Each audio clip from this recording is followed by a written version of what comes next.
আসসালামু আলাইকুম এভরিওয়ান। আজকের পর্বে দেখাবো ভীষণ মজার একটি নুডলস, যেটা খুব কম সময়ে তৈরি করা যায় এবং তৈরি করলে যেন খুব মজাদার হয় সেরকম একটি রেসিপি।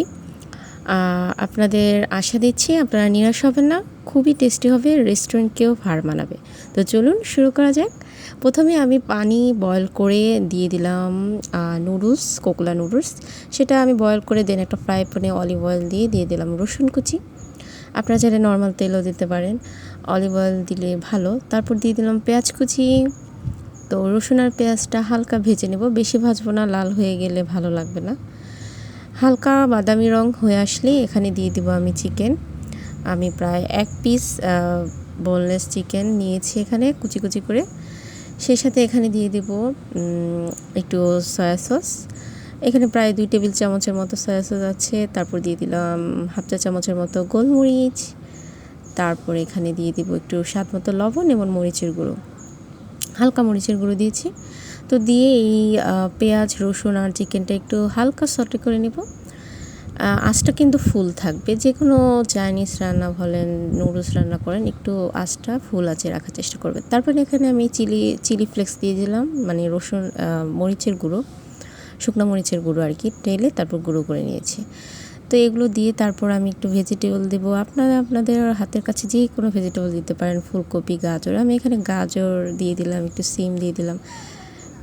দিয়ে এটাকে আমি হাই ফ্লেমে একটু হালকা ভেজে নেব, অবশ্যই বেশি সেদ্ধ করবেন না। তারপর আমার মনে হচ্ছে একটু তেল লাগবে, তো আমি এখানে একটু তেল দিয়ে দিলাম। তো এটা ফুল আছে, আমি এটাকে 1 থেকে 2 মিনিট ফুল আছে ভেজে নিচ্ছি। তারপর এখানে আমাদের ইতালিতে একটা সবজি পাওয়া যায় জুকিনি, আপনারা এখানে বরবটি দিতে পারেন, অন্য অন্য সবজি দিতে পারেন। তো এই জুকিনিটা দিয়েও আমি ভালো করে ভেজে নিই। আসলে নুডলস তো সবাই কম বেশি বানাতে পারেন, তো আমি এই রেসিপিটা খুব সহজভাবে দেখাচ্ছি, একদম রেস্টুরেন্ট থেকেও মজার, তাই শেয়ার করা। তো এখানে আমি দিয়ে দিলাম চিলি সস, তারপর দিয়ে দিব একটু ওয়েস্টার সস। আপনার হাতের কাছে যে যা যা যা সস আছে আপনারা দিতে পারেন একটু একটু করে। তারপরে আমি এখানে দিয়ে দিলাম টমেটো কেচাপ একটু। তারপর এখানে আমি দিয়ে দিলাম আমার কাছে টেস্টিং সল্ট ছিল, সেটা দিয়ে দিলাম। একটু চেষ্টা করবেন টেস্টিং সল্টটা দেওয়ার জন্য। টেস্টিং সল্ট দিলে আপনার যে কোনো চাইনিজ আইটেমগুলো খাবারটা স্বাদটা দ্বিগুণ বেড়ে যায়। তো এই তো আমি দেখতে পাচ্ছেন সবজিটা কিন্তু বেশি সিদ্ধ করে ফেলেনি, একদম যেন কাঞ্চি থাকে। 1 থেকে 3 মিনিট করতে পারেন। তারপর এখানে দিয়ে দিলাম আমি লাল ক্যাপসিকাম, আপনারা যে কোনো কালারের ক্যাপসিকাম নিতে পারেন। তারপর এখানে দিয়ে দিলাম ডিমটা আপনাদের চয়েস অনুযায়ী দিতে পারেন, 2টা 3টা 4টা। আমি এখানে যেহেতু আমি একাই খাবো তাই একটাই দিলাম। তো ডিমটা দিয়ে আমি ডিমটাকে একটু হার্ড হওয়া পর্যন্ত রেখে দেব। তারপর এটাকে আমি ভেঙে ঝুড়ি করে সবজির সাথে মিশিয়ে নিব। তো এই তো দেখতে পাচ্ছেন ডিমটা আমি মিক্সড করে নিলাম।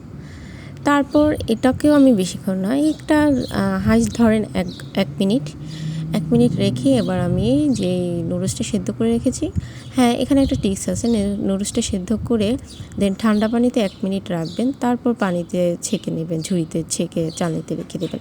এক্ষেত্রে নুডলসটা কিন্তু লেগে যাবে না, সাথে একটু তেল মেখে রাখতে পারেন। তারপরে এই তো ফুল হাই আছে, এভাবে আমি সবজিগুলোর সাথে চিকেনের সাথে নুডলসটা রান্না করে নেব।